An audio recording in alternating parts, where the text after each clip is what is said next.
우리 함께 사도신경으로 신앙 고백 하시겠습니다. 나는 전능하신 아버지 하나님 천지의 창조주를 믿습니다. 나는 그의 유일하신 아들 우리 주 예수 그리스도를 믿습니다. 그는 성령으로 잉태되어 동정녀 마리아에게서 나시고 본디오 빌라도에게 고난을 받아 십자가에 못 박혀 죽으시고 장사된 지 사흘 만에 죽은 자 가운데서 다시 살아나셨으며 하늘에 오르시어 전능하신 아버지 하나님 우편에 앉아 계시다가 거기로부터 살아있는 자와 죽은 자를 심판하러 오십니다. 나는 성령을 믿으며 거룩한 공교회와 성도의 교제와 죄를 용서받는 것과 몸의 부활과 영생을 믿습니다. 아멘. 찬송가 539장 함께 찬양하시겠습니다.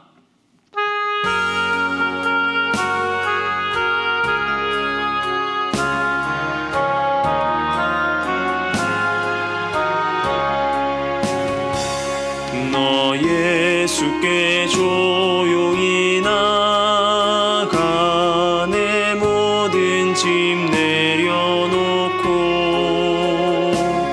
주 십자가 사랑을 믿어 죄사함을 너 받으라. 주 예수께 조용히 나가 내 마음을 쏟아놓으라.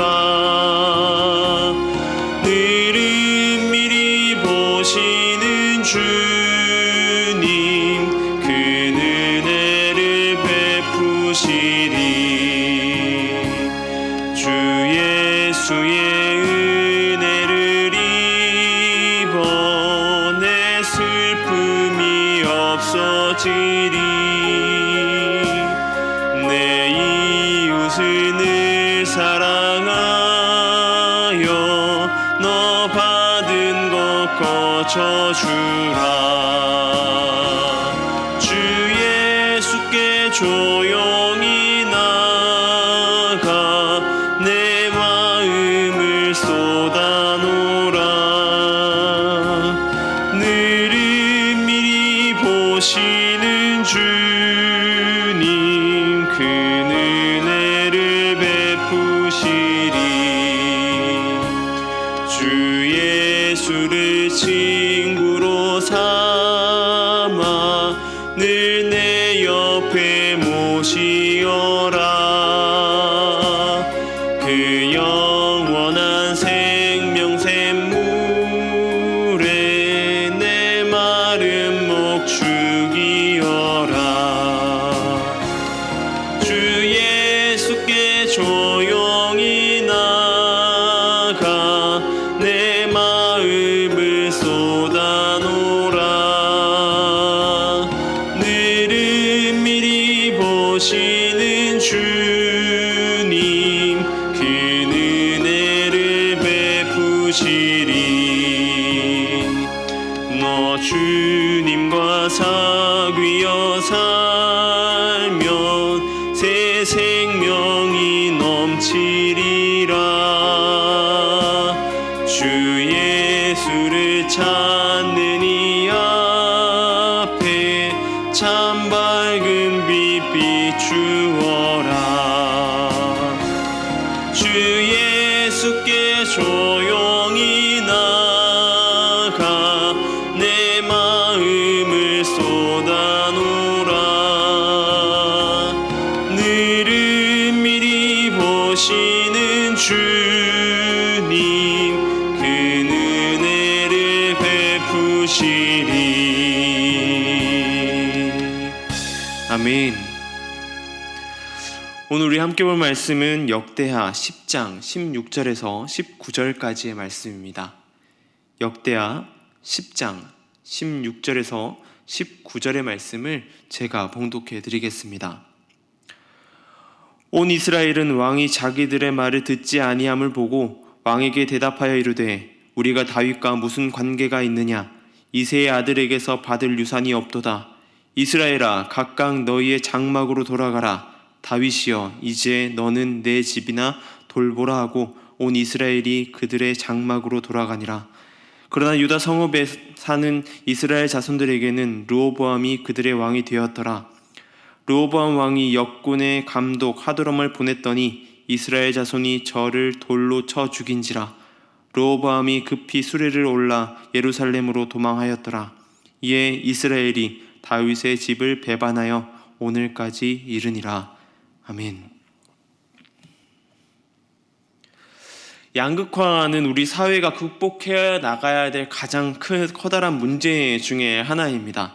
우리가 살아가고 있는 이 대한민국 땅에도 이 양극화라는 것 때문에 눈살이 찌푸려지기도 하고 굉장히 아픈 일들이 발생하기도 합니다. 코로나19 사태가 장기화되어 가면서 이 양극화에 대한 문제도 점점 심각해지는 것을 보게 됩니다. 이러한 양극화를 해결하기 위해서는 개인의 노력으로는 되지 않고 단체적인 노력, 커다란 단체가 힘을 써야 되는 것을 보게 됩니다. 오늘 역대하 10장은 분열 왕국으로 걷게 되는 장면을 보게 됩니다. 다윗의 때부터 승승장구하던 이스라엘은 솔로몬 때에 황금기를 누리게 됩니다. 그리고 점점 쇠퇴해 가기 시작합니다. 어떻게 잘 나가던 나라가 점점 쇠퇴하게 되었을까요? 이스라엘 지역은 크게 두 지역으로 나눠진다고 합니다. 우리나라가 영남과 호남이 갈라지듯 이스라엘도 유다 지파를 한 유다 진영과 에브라임을 중심으로 하는 비유다 진영으로 나누어집니다. 이들 사이에는 계속해서 갈등이 있었습니다. 다윗이 왕이 된 이후에 이 둘 사이의 갈등을 해소하기 위한 여러 가지 노력에 기울였습니다. 그래서 수도도 헤브론에서 예루살렘으로 옮기는 노력을 하였던 것입니다. 하지만 여러 가지 반란들이 일어나면서 지역 감정이 드러나지기도 하였습니다. 그렇게 다윗이 왕위를 내려놓고 솔로몬 때에 이르러서 그는 철저하게 유다 지파를 중심으로 한 유다 진영에 힘을 실어주는 정책으로 나라를 이끌어가게 됩니다. 그리고 세금과 부역 그리고 차별 정책을 펼쳐지면서 북쪽을 중심으로 한 비유다 진영의 사람들의 원성을 사게 되었던 것입니다. 이것이 바로 남유다와 북이스라엘이 갈라지게 되는 도화선이 되었던 것입니다. 오늘은 그 분열의 도화선을 커다란 불로 폭파시켜버린 남유다의 1대 왕 르호보암에 대해서 이야기해 보려고 합니다. 솔로몬의 시대가 막을 내리고 정권을 이어받게 된 르호보암은 쉽지 않은 상황이었습니다. 나라가 갈라지기 일보 직전 점점 유다 진영과 비유다 진영 사이에 그 골이 점점 더 깊어가고 있는 상황이었던 것입니다. 유다 진영의 사람들은 어렵게 확보한 자신들의 입지, 자신들의 자리를 놓지 않으려고 하였습니다. 그 권력을 비유다 진영으로 나누어 주려고 하지 않게 되는 것입니다. 그들이 살아가는 데 있어서 많은 것들이 필요하기 때문입니다. 우리가 등산을 해보면 알 수 있습니다. 우리가 올라가는 것이 내려가는 것보다 쉽습니다. 올라가는 것은 무릎에 좀 더 무리를 덜 주게 되고, 내려오는 것을 잘못 내려오게 되면 무릎에 커다란 무리를 주게 됩니다. 그래서 우리 모두가 올라가는 것보다 내려오는 것을 더 조심해야 된다라고 이야기하기 때문입니다. 영화나 드라마 속에서 권력을 가지고 휘두르는 자들이 공통점이 바로 이러한 부분에서 나타나게 됩니다. 가지고 있으면 더 가지고 싶고, 그리고 빼앗으면 더 빼앗고 싶어지는 것입니다. 그 유다 진영 사람들과 동일하게 자신의 기득권을 지켜야 되는 한 인물이 있습니다. 바로 이 르호보암입니다.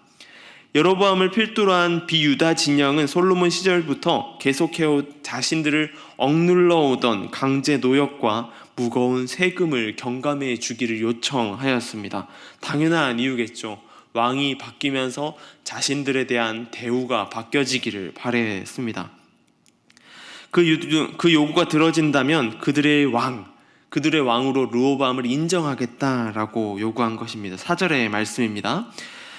왕이 아버지께 우리의 멍에를 무겁게 하였으나 왕은 이제 왕의 아버지께서 우리에게 시킨 고역과 매운 무거운 멍에를 가볍게 하소서. 그리하면 우리가 왕을 삼겠나이다.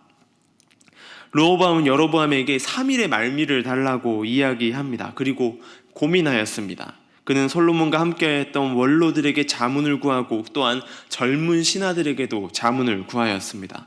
백성들의 고됨과 그들을 잘 다독여야 말하는 원로들의 말과 아버지보다 더 강하게, 더 세게, 더 강력하게 나라를 이끌어가야 된다는 젊은 신하들의 말에서 그는 선택하여야 합니다. 그리고 선택하였습니다. 바로 젊은 신하들의 말을 들은 것입니다.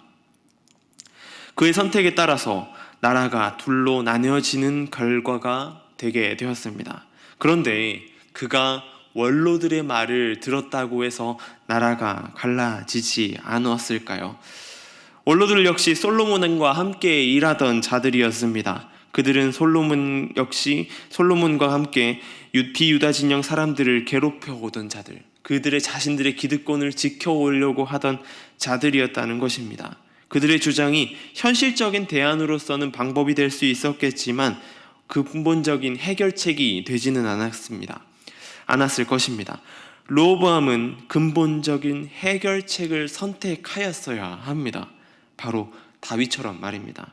다윗은 국가적으로 큰 문제에 직면했을 때 찾는 존재가 있었습니다. 그 존재는 바로 하나님입니다.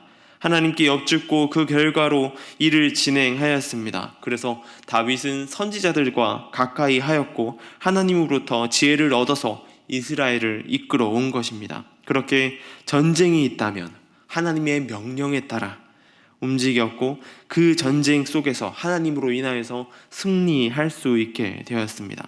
하지만 르호보암에게 빠져있던 것이 바로 이것입니다. 하나님께 묻는 것, 하나님께 자문을 구하는 것이었죠. 하나님 앞에 엎드리는 것, 물음을 던지는 것이 없었던 것입니다. 아마 르호보암은 어떠한 선택을 하였어도 하나님께 무릎 꿇지 않는 이상, 하나님께 여쭙지 않는 이상 왕국의 분열은 필연적이었을 것입니다. 그렇게 분열되었고 BC 722년 북이스라엘이 막을 내리고 BC 586년 남유다가 역사 속으로 사라져 가게 된 것입니다. 그렇게 나라가 갈라지면서 분열 왕국까지 막을 내리게 되는 것입니다. 오늘날 사회는 양극화라는 것이 극명하게 드러나는 때라고 할 수 있습니다. 권력을 잡은 이들은 그들의 권력을 유지하기 위해서 노력하고 또 다른 이들은 그들의 권력을 빼앗아 보려고 노력합니다. 서로의 극단의 대립으로 혼란의 상황까지 만들어지는 상황까지 이르게 됩니다. 그런 때에 교회가 할 수 있는 것은 무엇일까요? 바로 하나님 앞에 무릎 꿇고 기도하는 것입니다. 그리고 하나님 앞에 지혜를 구하는 것입니다. 하나님의 지혜 안에 서로 공존할 수 있는 길을 걷도록 하는 것이 필요한 것입니다. 양극단의 사람들이 화합할 수 있도록 돕는 역할을 해야 되는 것이 바로 교회에 주시는 하나님의 사명인 것입니다. 한국교회가 좌로나 우로나 치우치지 않고 하나님이 진리 안에서 중심을 잡고 흔들리지 않고 나아가야 되는 것이 여기서 극명하게 드러나는 것입니다. 부요한 이들에게는 하나님의 긍휼과 사랑의 마음을 갖도록 해야 되고 가난한 이들에게는 손을 뻗어 다시 일어날 수 있도록 그들에게 그런 마음들을 심어줄 수 있어야 되는 것입니다. 그 중심 역할을 이 교회가 감당해야 하는 것입니다. 그들의 그 마음을 들고 하나님의 진리로 세상 가운데 나아가는 저와 여러분 되길 소망합니다. 그 세상 가운데서 우리가 잘 잡고 있어서 가난한 이들에게 또 부유한 이들에게 하나님의 마음을 심어주고 하나님의 미로가 있고 하나님의 진리로 나아가는 것이 필요합니다. 저와 여러분 가운데에 그 진리 가운데 거하는 우리 모두 되길 소망합니다. 기도하겠습니다. 하나님 감사합니다. 오늘 말씀 가운데에 이스라엘의 모습을 보게 됩니다. 나라가 갈라지는 가운데에 그 불을 붙였던 르호보암의 이야기들을 보게 되면서 하나님 우리가 어떠한 삶을 살아가야 되는지 살펴보게 됩니다. 양극화라는 것이 극단에 이른 이 사회 속에서 주님의 진리 가운데 서서 주님께 기도함으로 나아가는 교회 되게 하여 주시고 우리 되게 하여 주시옵소서. 그 사이에서 그들을 하나 되게 할 수 있는 역할을 감당하게 해주시고 그 사명을 잘 감당하여 하나님 나라를 이뤄가는데 부족함 없도록 주님 함께 하여 주시고 붙들어 주시옵소서. 부유한 이들에게 하나님의 긍휼과 사랑의 마음을 갖도록 하게 하여 주시고 또한 가난한 이들에게 손을 뻗쳐 다시 일어날 수 있는 마음을 심을 수 있도록 주님 붙들어 주시옵소서. 우리 가운데 그러한 모습으로 나아가길 소망합니다. 주님, 미얀마 땅을 위해 기도합니다. 여전히 흑암의 권세가 그 땅 가운데 덮고 있습니다. 많은 이들이 고통 가운데 있고 많은 이들이 피 흘리고 있고 눈물 가운데 슬픔 가운데 있습니다.